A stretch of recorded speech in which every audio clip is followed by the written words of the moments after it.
Hello everyone and welcome to this second session in an introduction to inorganic chemistry. This session is designed as a tutorial session.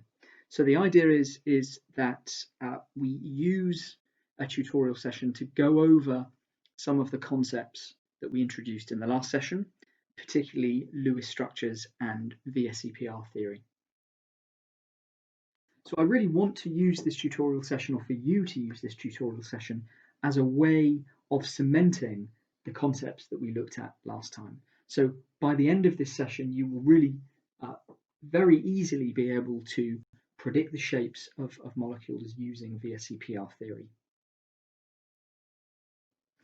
So in the relevant section on Moodle, you will find a tutorial sheet. I would like you to have a go at question 1 on this tutorial sheet. This recaps some of the stuff we were talking about last time with regards to Lewis structures. And of course, Lewis structures are really important because they're the first step in predicting the shape of a molecule through VSEPR theory. So I suggest that you pause the video here, have a go at question 1 on tutorial sheet 1, and we will go through the answers when you are ready.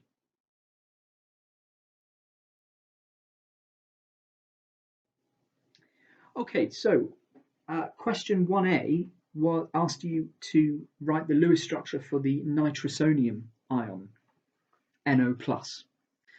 Well, the first thing we've got to do is add all of those valence electrons which are provided by the atoms. So oxygen has 6 valence electrons and nitrogen has 5 valence electrons. That gives us a total of 11 valence electrons, but remember now, we have to subtract 1 because there's a positive charge associated with this nitrosonium ion. There's an electron missing there somewhere. So we subtract 1 from the count and we obtain 10 valence electrons. Step 2 in the construction of a Lewis structure is to place the least electronegative atom in the center. Well, there are only 2 here, so we'll stick nitrogen on the outside.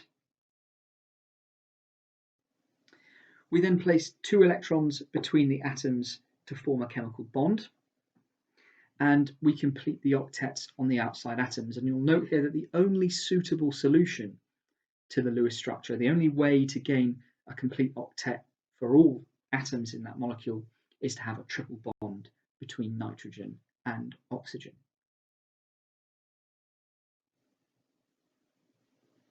The hypochlorite ion then, ClO-, again, we add all of those valence electrons and we obtain a total of 13 valence electrons. But remember, there's a negative charge associated with this molecule, so we've got to add an electron because there's an extra electron in this system. We place the least electronegative atom in the center. Well, again, there are only 2, so we'll put chlorine on the outside here.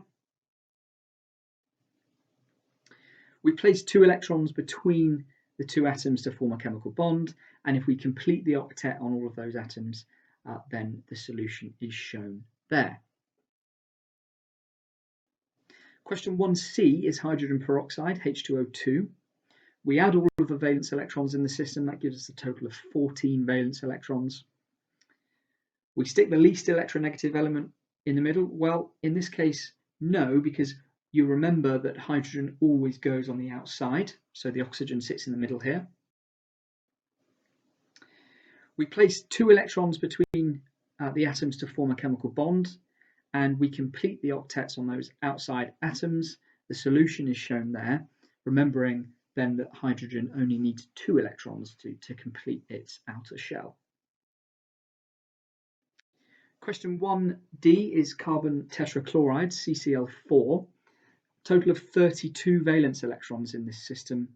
We place the least electronegative atom in the middle, which is carbon, and we place 2 electrons between the atoms to form a chemical bond, and finally we complete the octets on the outside atoms. And this looks a bit messy. This is a bit of a messy one. Normally we'd probably just draw a straight line between the carbon and the chlorines here to show a bond, an implicit sharing of 2 electrons. So we said last time then that Lewis structures don't portray the shape of a particular molecule or ion. We're only looking at a pattern of bonds and lone pairs. And in fact, they only represent the number of links between the atoms, but not the geometry of the molecule. And we said that VSEP is really important. VSEPR theory is really important because we can predict molecular shape using VSEPR theory. So again, I want to cement some of the concepts that we spoke about last time, and for you to have a go at these tutorial questions. So this is now question 2 on the tutorial sheet for this week. Have a go at them, and we'll go through the answers when you're ready. Just pause the video and I'll go through the answers when you resume.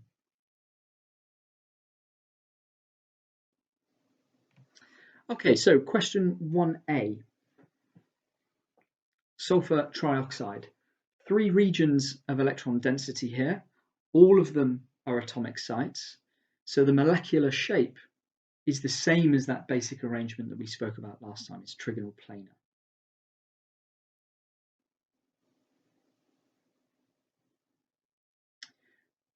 Question 1B then is now the SO32- anion.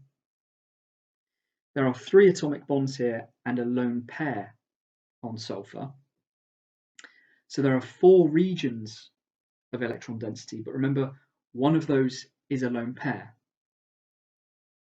So the shape of the molecule is trigonal pyramidal. The basic arrangement of the molecule, that's when we described the distribution of regions of enhanced electron density, is tetrahedral. But only 3 of those are atomic sites. So the molecular shape is trigonal pyramidal. 1C is a very strange molecule, IF5. There are 6 regions of electron density here. Only 5 of them are atomic sites. Only 5 of them are iodine-fluorine bonds. 1 of them is a lone pair. So we describe the molecular shape of this molecule as square pyramidal.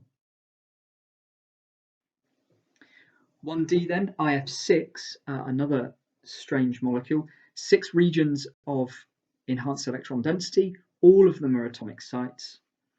So we describe the molecular shape of this molecule as octahedral. And finally, 1E,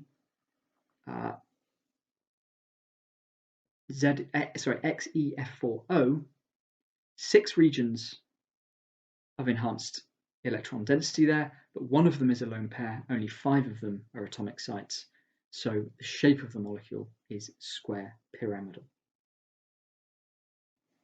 So hopefully you got on okay with those. Please do contact me if there are any issues in going through the tutorial questions. You can contact me via email or Microsoft Teams. Thank you very much.